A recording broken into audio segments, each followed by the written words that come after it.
Perkenalkan, nama saya Didor Setiara Sembiring dengan NPM 21091010179.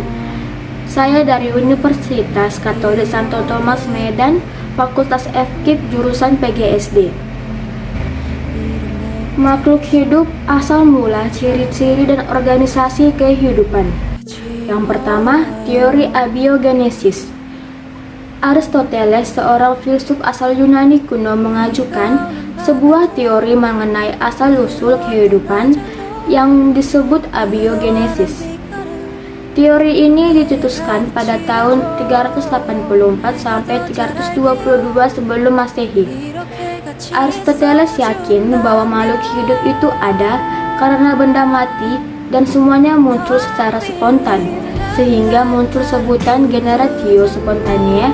Misal, cacing berasal dari tanah, ikan berasal dari air, dan belatung yang muncul dari daging busuk.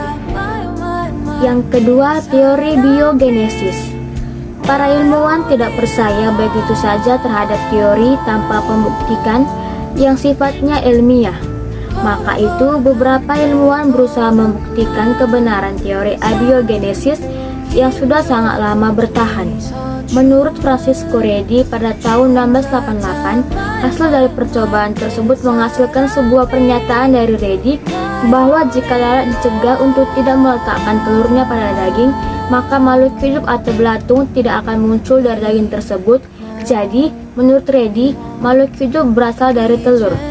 Menurut Lazarus Spallanzani pada tahun 1750, melalui percobaannya, Spallanzani menyatakan apabila kaldu dididihkan dan kemudian ditutup rapat, tidak akan terjadi pembusukan sehingga tidak akan dijumpai makhluk hidup.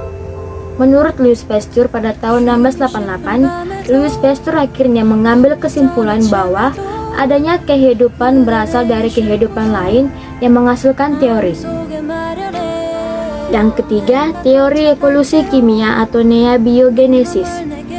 Holt-Urey dan muridnya Stanley Miller pada tahun 1953 membuktikan hipotesis Oparin and Haldane dengan membuat percobaan yang meniru atmosfer bumi primitif dengan mencampurkan gas-gas seperti metan, amonia, uap air, dan hidrogen. Miller percaya bahwa pembentukan senyawa kompleks penyusun makhluk hidup tidaklah mudah dan memerlukan jutaan tahun untuk terjadinya evolusi kimia hingga terbentuk makhluk hidup sederhana. Yang keempat, teori panspermia. Teori ini bertentangan dengan teori abiogenesis dan mengemukakan bahwa benih kehidupan sudah ada dan tersebar di seluruh jagat raya. Benih kehidupan tersebut berkembang di mana saja yang lingkungannya memungkinkan. Jadi, asal mula kehidupan menurut teori ini bersumber dari benih-benih kehidupan yang ada di luar angkasa. Yang kelima, teori penciptaan.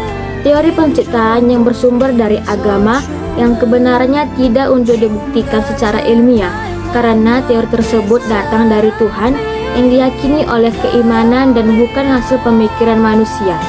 Beberapa ilmuwan memilih kembali pada teori penciptaan yang bersumber dari ajaran agama dan kitab-kitab yang dianutnya.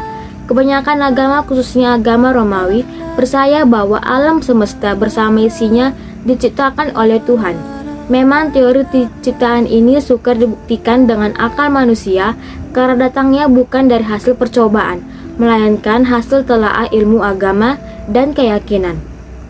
Selanjutnya, ciri-ciri makhluk hidup.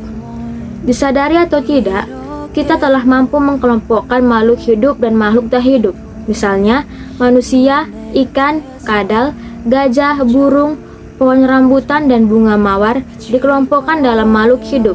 Sementara itu, batu, air tanah, dan benda-benda buatan manusia seperti meja, kursi, dan lemari dikelompokkan dalam makhluk tak hidup. Ciri-ciri yang membedakan makhluk hidup dengan makhluk tak hidup. Yang pertama, makhluk hidup melakukan pernafasan. Ciri pertama yang ditunjukkan makhluk hidup dan tidak dilakukan oleh makhluk tak hidup adalah bernapas. Semua makhluk hidup baik hewan maupun tumbuhan melakukan proses ini yang berlangsung siang dan malam selama makhluk tersebut hidup. Dan yang kedua, makhluk hidup dapat tumbuh kembang. Tumbuh merupakan suatu proses bertambahnya besar ukuran makhluk dan penambahan ukuran ini tidak kembali kepada ukuran semula. Sementara itu, kembang merupakan kata dasar dari berkembang, yaitu suatu proses pencapaian kedewasaan, mulai dari bentuk atau keadaan yang sederhana seperti biji ke bentuk atau keadaan yang makin kompleks. Yang ketiga, makhluk hidup berkembang biak. Kemampuan untuk berkembang biak merupakan suatu gejala dasar yang membedakan antara makhluk hidup dan makhluk tak hidup. Dan yang keempat, makhluk hidup perlu makan dan minum. Makanan diperlukan makhluk hidup untuk sumber tenaga, untuk tumbuh kembang dan untuk mengganti sel-sel yang telah rusak. Sementara itu, air diperlukan untuk keseimbangan tubuh, pelarut beberapa zat, vitamin dan mineral. Makanan diubah menjadi zat-zat yang diperlukan tubuh setelah melalui proses biologi dan kimiawi. Yang kelima, makhluk hidup menerima rangsangan. Yang terakhir yang membedakan makhluk hidup dan makhluk tak hidup adalah kemampuan menerima dan memberikan tanggapan terhadap rangsang atau irritabilitas. Dengan kata lain, makhluk hidup memberikan tanggapan atau respon terhadap perubahan dalam lingkungannya. Rangsangan dapat berupa cahaya, panas, dingin, bau dari gas, sentuhan gravitasi, rasa, dan lain-lain. Organisasi kehidupan. Makhluk hidup dibentuk oleh sel, yaitu ada yang dibangun oleh satu sel atau uniseluler, misalnya bakteri, atau dapat berupa kumpulan sel atau multiseluler, misalnya manusia, hewan, dan tumbuhan. Dalam sel berlangsung semua kegiatan kehidupan seperti respirasi, ekskresi, transportasi, dan sintesis. Sel merupakan unit struktural dan fungsional terkecil pada makhluk hidup.